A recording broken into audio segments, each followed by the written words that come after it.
دنیا کی تمام عورتوں کے لیے اگر کوئی رول ماڈل ہیں تو وہ حضرت بی بی فاطمہ ہیں. آپ اپنی قیمتی گاڑی کے لیے تو ٹریکر لے لیتے ہیں, اس کو حفاظت سے کھڑا کرتے ہیں, لیکن اپنے اس قیمتی دولت جو اللہ نے آپ کو دی ہے اس کی سیفٹی سیکیورٹی سے بالکل غافل ہیں آپ. ابھی بھی آپ اس سے پوچھیں نا تو ان کو ایسا لگتا ہوگا کہ وہ 3.5 سال کا ہو گیا ہوگا. ہم اس کو شہر لے کے جائیں گے اور وہاں کوئی اڈاپشن ہو جائے گی, کوئی نہ کوئی فیملی اس کو لے لے گی, تو آپ ذرا کلیئر ہی بتا دیجئے کہ ایسا کچھ بھی نہیں ہوتا ہے. اعلان کروائے مسجدوں میں, سب جگہ تلاش کیا لیکن کچھ پتہ نہیں میرے بچے کا. خبردار, اب کوئی ایک بچہ غائب ہوا تو تمہیں برخاست کر دوں گا, تمہیں نکلوا دوں گا, اس علاقے کا ایس پی بدل دوں گا. غریب کا بچہ کسی کا بچہ نہیں ہوتا, امیر کا بچہ پورے ملک کا بچہ بن جاتا ہے. پچھلے سال سے جب سے میں نے آپ کو فی الحال بولا ہے, سب لوگ یہی سمجھ رہے ہیں, میرے انسٹا میں ہر کامنٹ میں ہوتا ہے کہ آپ عائزہ خان کی بیٹی, آپ عائزہ خان کی بیٹی. کون سی دوست ہے تمہاری جس کے 6 سال میں 4 بچے ہو گئے پھر بھی کہتی ہے پیار نہیں ملا؟ ہر رمضان میں جبریل امین 1 مرتبہ قرآن پاک مجھے سناتے تھے اور 1 مرتبہ میں انہیں سناتا تھا. اس سال جبریل نے مجھے 2 مرتبہ قرآن سنایا ہے. فاطمہ, مجھے لگتا ہے تیرے باپ کے جانے کا وقت آ گیا ہے. سیدہ فرماتی ہیں کہ جب رسول اللہ نے یہ بات بیان کی تو میں رو پڑی, اور پھر نبی پاک نے میرے کان میں کچھ اور کہا فاطمہ, میرے بعد جو سب سے پہلے مجھے آ کر ملے گی نا وہ تم ہوگی, اور یہ بھی یاد رکھنا کہ تم جنتی عورتوں کی سردار ہو. رابعہ, ابھی آپ جو فضائل بتا رہی تھی حضرت بی بی فاطمہ کے, آپ یقین جانیے گوز بمز ہو گئے مجھے ایسا لگا کہ صرف مسلمان خواتین کے لیے نہیں, اس دنیا کی تمام عورتوں کے لیے اگر کوئی رول ماڈل ہیں تو وہ حضرت بی بی فاطمہ ہیں. بالکل ایسا ہے. اتنی خوبصورت شخصیت اور اتنی اچھی باتیں ہیں ان سے منسلک. آپ جب بتا رہی تھی تو میں اتنے غور سے سن رہا تھا اور مجھے ایسا لگا جیسے یہ والی باتیں شاید میں پہلے کبھی بچپن میں سنی ہوں گی اور آج وہ ساری ریوائز ہو گئی ہیں. اس ٹرانسمیشن کا ایک جو فائدہ مجھے حاصل ہوتا ہے نا وہ یہ ہے کہ شاید یہ باتیں ہم سب نے سنی ہوتی ہیں, لیکن جب بار بار سنتے ہیں نا تو ایسا لگتا ہے کہ اس پہ سے کسی نے پانی ڈال کے صاف کیا اور پھر سے یاد آنا شروع ہو گئی ہیں. اور میں تو یہی چاہوں گا کہ آپ بھی زیادہ باتیں جو ہیں یہ اور زیادہ طویل کیا کریں اور زیادہ آپ اس کو بتایا کریں. لیکن وہ کتنی عاجزی سے زندگی گزارتی تھی, کوئی پروٹوکول نہیں. اور اس سے بڑی کیا بات ہوگی کہ وہ جنت میں خواتین کی سردار ہیں. ماشاءاللہ ماشاءاللہ ماشاءاللہ. وظیفہ پوچھنا چاہتی ہوں, میرے اولاد نہیں ہے, شادی کو 5 سال ہو گئے ہیں, کافی ٹریٹمنٹ کروایا ڈاکٹر سے لیکن پھر بھی نہیں ہے, تو اس کے لیے کوئی وظیفہ بتا دیں. اکثر میں ایسے لوگوں سے ملی ہوں, خواتین کپلز, وہ کہتے ہیں کہ میڈیکل کوئی ایشوز نہیں ہے مرد میں اور عورت میں, لیکن پھر بھی اللہ تعالیٰ قرآن پاک میں کیا ارشاد فرماتا ہے کہ میں جسے چاہتا ہوں بیٹیاں دیتا ہوں, جسے چاہتا ہوں بیٹے دیتا ہوں, جسے چاہتا ہوں دونوں دیتا ہوں, جسے چاہتا ہوں کچھ بھی نہیں دیتا. ربی حبلی من لدنک ذریۃ طیبہ انک سمیع الدعاء. یہ آیت جو ہے نا اگر عشاء کے بعد 100 بار پڑھ کے 100 بار روزانہ پڑھ کے دعا مانگی جائے, اے اللہ مجھے تو نیک صالح اولاد عطا فرما. جتنی بھی دعائیں ہو سکیں وہ آپ مانگیے, صرف اولاد ہی نہیں, جتنی بھی زندگی میں کمیاں ہیں اور آپ چاہتے ہیں کہ اس کو آپ فلفل کیجئے تو صرف اللہ ہی ایک آسرا ہے. اور مجھے لگتا ہے کہ جتنی دعائیں کی جائیں اتنی کم ہے. ناظرین کرام, آپ بچے کو کچھ دیر کے لیے اگر آپ کا بچہ آپ کی آنکھوں سے اوجھل ہو جائے, غائب ہو جائے, تو روح تڑپ جاتی ہے, دل تڑپ جاتا ہے کہ بچہ کہاں گیا. لیکن آپ سوچیں کہ کسی کا بچہ کم سن عمر میں غائب ہو جائے اور پھر مہینوں نہیں, سالوں نہیں, زندگی بھر اس کا کوئی نام و نشان. مجھے لگتا ہے کہ اولاد کی آزمائش جو ہے نا یہ سب سے بڑی آزمائش ہے. جی ہاں جی ہاں. یہ جو بچے ہیں یہ جا کہاں رہے ہیں اس وقت؟ پاکستان میں بچے چائلڈ پورنوگرافی کے لیے یوز ہو رہے ہیں, کوئی ڈھکی چھپی بات نہیں ہے. بچوں کو ایک سیکنڈ, آپ کہہ رہے ہیں کہ بچوں کی یعنی پورنوگرافی کے لیے ان کو ویڈیوگراف کیا جاتا ہے, اس لیے ان کو گھروں سے اٹھا لیا جاتا ہے. یہ وہ بچے جو مینیجبل ایج گروپ کے بچے ہیں. دیکھیں نا, والدین جو ہیں بچوں کی اس طرح سے سیفٹی سیکیورٹی نہیں کرتے ہیں. آپ اپنی قیمتی گاڑی کے لیے تو ٹریکر لے لیتے ہیں, اس کو حفاظت سے کھڑا کرتے ہیں, لیکن اپنے اس قیمتی دولت جو اللہ نے آپ کو دی ہے اس کی سیفٹی سیکیورٹی سے بالکل غافل ہیں آپ. ایسے جرائم پیشہ لوگ, ایسے عناصر معاشرے میں دندناتے پھر رہے ہیں. 1999 میں جاوید اقبال نامی شخص نے 100+ بچوں کو کا قتل کیا, ان کے ساتھ زیادتی کی. یہ وہی بچے تھے جو والدین کی سیفٹی سیکیورٹی سے باہر. اور اس میں زیادہ تر بچے آتے کہاں سے ہیں, یہ کہاں سے مسنگ ہو رہے ہیں؟ دیکھیں ان کے گم ہونے کے پیچھے جو کازز ہیں, جو مقاصد ہیں, اکثر یہ سوال ہم سے ہوتا ہے کہ بچے اگر غائب ہو رہے ہیں، گم ہو رہے ہیں، تو یہ کہاں جا رہے ہیں، ان کا استعمال کیا ہے پاکستان میں. تو اب دیکھیں کہ اگر چھوٹے بچے، نومولود بچے گھر سے، اسپتال سے یا کسی بھی مقام سے غائب ہے، تو ہماری اسسمنٹ یہ کہتی ہے کہ وہ کسی نہ کسی ایسے گروہ نے اٹھایا ہوگا، کسی ایسے گروہ کے لوگوں نے اٹھایا ہوگا جو کسی نومولود جوڑے کو فروخت کریں گے بھاری رقم کے عوض. یہ 2 سال کا بچے کے ملنے کے چانسز نا بہت سڈنلی ڈکریز ہو جاتے ہیں اگر وہ 7-8 گھنٹے سے زیادہ کا ٹائم گزر جائے, کیونکہ وہ بچہ ایسا ہوتا ہے اپنے ریٹرن کا واپسی کا پتہ نہیں بتا سکتا کسی کو, وہ کسی بھی حادثے کا شکار ہو سکتا ہے. اب لیکن دیکھیں ماں باپ کا مسئلہ یہ ہوتا ہے کہ وہ اپنی امید نہیں چھوڑتے کبھی بھی. ابھی بھی آپ سے پوچھیں نا تو ان کو ایسا لگتا ہوگا کہ وہ 3.5 سال کا ہو گیا ہوگا تو وہ مجھے آ جائے گا, واپس ہو جائے گا. تو یہ سچویشن اور یہ ٹراما جو ہے نا, ہر آپ سمجھ لیں 3808 کیسز ہمارے پاس روشنی ہیلپ لائن میں ملے.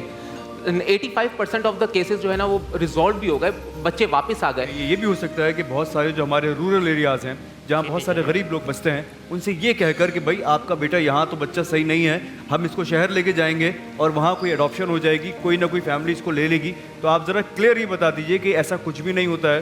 اگر وہاں سے کسی بچے کو یہاں لے کر آیا جاتا ہے تو وہ چائلڈ ٹریفکنگ ہی ہوتی ہے ایک طرح سے. دیکھیں پاکستان سے کسی بچے کو جعلی ایڈاپشن ڈیڈ بنا کے لے جایا جائے جی غیر قانونی ہے. یہ ٹریفکنگ ان پرسن ایکٹ آ چکا ہے, وہ اس میں چارج ہوگا باقاعدہ. ہم لوگوں نے ہر جگہ پہ اس کو تلاش کیا ہے, جیسے کہ ایدی سینٹر ہے, تھانے میں آپ FIR کٹوائی اس کے لیے, علاقوں میں اپنے میں سب جگہ ڈھونڈا, اعلان کروائے مسجدوں میں, سب جگہ تلاش کیا لیکن کچھ پتہ نہیں میرے بچے کا. کوئی اور کسی بچے نے جن کے ساتھ وہ کھیل رہا تھا, کسی نے کچھ دیکھا؟ نہیں, اور بچے میرے باہر دکان پہ گئے ہوئے تھے چیز لینے کے لیے. بڑے ایک 10 سالہ بچی ہے میری بڑی سب سے, اور وہ بچہ بس دروازے کے پاس بیٹھا ہوا تھا, دروازے سے کسی نے اٹھایا. اللہ اکبر. کہیں کراچی کے پوش علاقے کسی ڈیفنس کلفٹن سے آس پاس روزانہ 3-3 4-4 بچے غائب ہونا شروع ہو جائیں, نہ پوری پولیس فورس لگ جائے, کیونکہ جو اوپر بیٹھے لوگ ہیں ان کے اپنے بچے بھی وہیں رہتے ہیں. اگر پوری پولیس فورس نہ لگا دی ان علاقوں میں, نہ ہر طرف ناکے لگا دیے کہ خبردار اب کوئی ایک بچہ غائب ہوا تو تمہیں برخاست کر دوں گا, تمہیں نکلوا دوں گا, اس علاقے کا SP بدل دوں گا. مجھے بتائیں اس علاقے سے جہاں یہ بچے غائب ہوئے ہیں کسی نے کوئی نوٹس لیا؟ غریب کا بچہ غائب ہو جائے کسی کو فرق نہیں پڑتا, امیر کا بچہ غائب ہو جائے ہر واٹس ایپ پر, ہر واٹس ایپ کے گروپ پر, آپ کے ٹیلی ویژن اسکرین پر, نیوز پر, ہر جگہ اس بچے کی تصویر لگی ہوتی ہے. غریب کا بچہ کسی کا بچہ نہیں ہوتا, امیر کا بچہ پورے ملک کا بچہ بن جاتا ہے. اپنے بچوں کا خاص طور پر خیال رکھیں, اور چھوٹے بچے خاص کر. اب یہ جن علاقوں کی بات کر رہے ہیں, یہ آپ کہہ رہے ہیں کہ یہ والے کیسز پرٹیکولر علاقے ہیں جہاں زیادہ ہو رہے ہیں, تو پھر وہاں جتنے والدین ہیں انہیں تو ویسے ہی چوکنا رہنا چاہیے. پچھلے سال سے جب سے میں نے آپ کو فی الحال بولا ہے, سب لوگ یہی سمجھ رہے ہیں, میرے انسٹا میں ہر کامنٹ میں ہوتا ہے کہ آپ عائزہ خان کی بیٹی, آپ مائزہ خان کی بیٹے, آپ سب کو کی بیٹی ہیں نام حورین. اچھا نام حورین ہے, سب کو کلیئر. میں سب کو کہہ دیتا ہوں نہیں یہ میری بیٹیوں جیسی ہیں لیکن میری بیٹی نہیں ہے اس طرح, نام سے وہ حورین دوسری. آج کون پوئم سنائے گا؟ آج فبیہ سے پوئم سنتے ہیں دوبارہ. فبیہ آہا ٹماٹر کے بغیر کچھ سنا دو, آلو کی کوئی سنا دو. آج ٹماٹر تو آلو کا چالو آتی ہے, ابھی آلو کا چالو آتی ہے, سناؤ.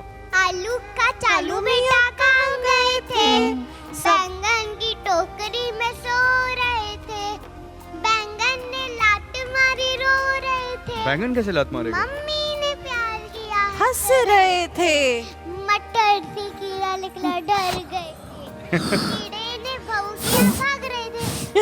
بھاگ جاؤ بھاگ جاؤ بھاگ جاؤ بھاگ جاؤ. آ جاؤ, دیکھ تو آ جا, تو آ جا میرے پاس آ جا. اچھا the answer is everyone listen. یہ بہادر بچہ, یہ شیر بچہ. صدر علی وقار, اب سے کچھ دیر بعد آپ ریل لائف کے لیے سنجیدہ سی تقریریں سنیں گے, ذمہ داریاں, سکون, گہرائی, لیکن اس سے پہلے تھوڑا سا ہلکا ہو جاتے ہیں کیونکہ بھائی میں تو ریل لائف کے حق میں ہوں. جی ہاں, وہی ریل لائف جس کو سب لوگ کرٹیسائز تو کرتے ہیں لیکن ڈیٹا پیکیج کرواتے وقت ہزاروں روپے خرچ بھی کرتے ہیں. لوگ کہتے ہیں ریل لائف فیک ہے, میں نہیں مانتی کیونکہ فیک چیزیں اتنی محنت نہیں کرواتی. ایک 30 سیکنڈ کے ریل کے لیے 27 ری ٹیکس لیے جاتے ہیں, اتنی کنسسٹنسی تو کوئی ایگزامز میں بھی نہ دکھائے.